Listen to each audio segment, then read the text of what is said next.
मेरे दोस्तों, स्वागत है आपका वर्ल्ड अपग्रेड न्यूज में। तो दोस्तों, एक बहुत ही बड़ी और बहुत ही महत्वपूर्ण खबर निकल के आ रही है सामने। तो दोस्तों, खबर यह है कि चीन के पड़ोसी सारे देश सावधान हो जाए, सतर्क हो जाए, यहाँ तक कि भारत भी, साथ ही वियतनाम भी, ताइवान भी और जापान भी, क्योंकि इनमें से किसी न किसी पर चीन अब सैन्य कार्रवाई करेगा ही करेगा। तो ऐसा क्यों कहा जा रहा है? इसके पीछे कारण है शी जिनपिंग का इतिहास। 2013 में जब से वो चीनी राष्ट्रपति बने हैं, तब से लेकर आज तक जब भी वो घरेलू मोर्चे पर घिरे होते हैं, उनकी आलोचना होती है या फिर चीन के अंदर कोई बड़ी तबाही आती है, तो वो सबसे पहले क्या करते हैं? अपनी जनता की ध्यान भटकाने के लिए अपने पड़ोसी देशों पर सैन्य कार्रवाई करवा देते हैं। उदाहरण के लिए 2015 में उन्होंने चीन के अंदर भ्रष्टाचार कैंपेन चलाया था, जिसके आड़ में उन्होंने चीन के बड़े राजनेताओं का और बड़े बड़े लोगों को रातों रात सफाया कर दिया। इसीलिए 2016 आते आते उन्हीं की पार्टी यानी कि कम्युनिस्ट पार्टी में विरोध शुरू हो गया और पार्टी के अंदर ही अलग अलग गुट बनना शुरू हो गया शी जिनपिंग के खिलाफ। तो उन्होंने क्या किया? उन्होंने भारत के खिलाफ डोकलाम का विवाद छेड़ दिया। तो उससे हुआ क्या? पूरे चीनी जनता का ध्यान शी जिनपिंग से हटकर भारत की ओर आ गया और फिर इसके आड़ में उसने सारे अपने काले कारनामे छुपा दिए। और ऐसा ही फिर गलवान घाटी के हिंसा के समय हुआ, और ऐसा ही फिर ताइवान के साथ विवाद में भी हुआ, और फिर जापान के साथ सेनकाकू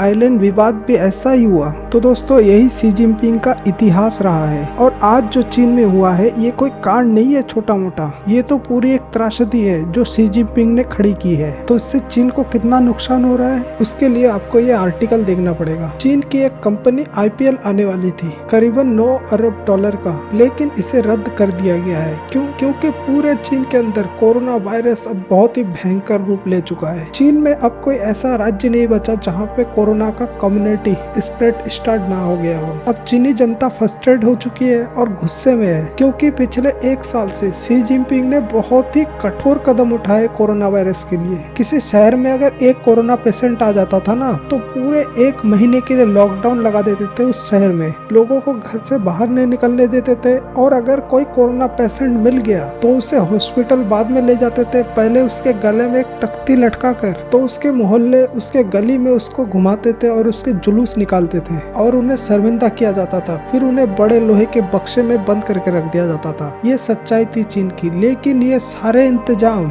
और चीनी जनता की जितनी भी संघर्ष थी, वो सब बेकार हो चुका है, क्योंकि कोरोना वायरस अब चीन में गोली की रफ्तार से फैल रही है। और कई एक्सपर्ट तो ये भी कह रहे हैं कि कोरोना वायरस का जो ओमिक्रॉन वेरिएंट है ना, उसने चीन को ओवर पावर कर दिया है और पूरा सिस्टम कोलैप्स करवा दिया है। वहीं शी जिनपिंग अभी तक भी बाज नहीं आ रहा है। उन्होंने कोरोना वायरस के चलते पूरे चाइना में और भी कड़ा प्रतिबंध लगा दिया है। जो बड़े बड़े शहर थे जैसे कि शंघाई को पूरी तरीके से लॉकडाउन लगा दिया है। शंघाई चीन के लिए कुछ ऐसा है जैसे हमारे लिए दिल्ली और मुंबई।